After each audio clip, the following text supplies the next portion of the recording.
Hey everybody, I'm Sean Swelling, a producer on SSX.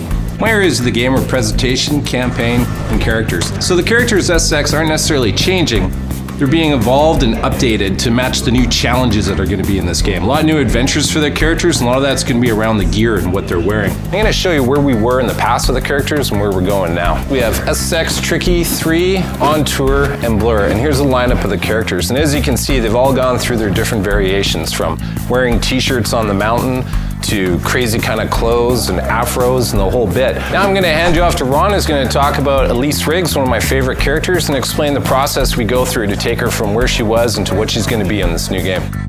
I'm Ron Bignell, art director on this franchise, and I'm just going to take one of the characters here, run you through sort of a process in terms of how we're evolving our characters. It's about staying true to the franchise and bringing the SSX IP characters of the old and bringing them into the SSX of the future. And there's a flavor that's going on here, which is more about believable gear, believable wardrobe, to enable the characters to you know, exist and do their best in this more of a rough, natural world. Over here, just a few small images from SSX, SSX Tricky, SSX 3, On Tour, and Blur. And you can see she's remained very consistent.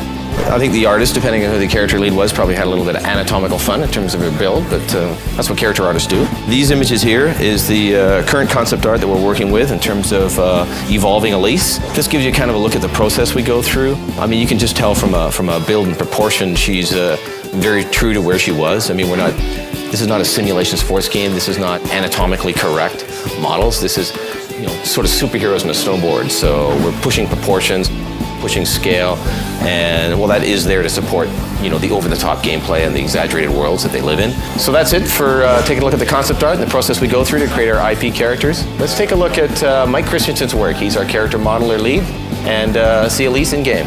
All right, so I'm going to go through a few quick steps on how she was created.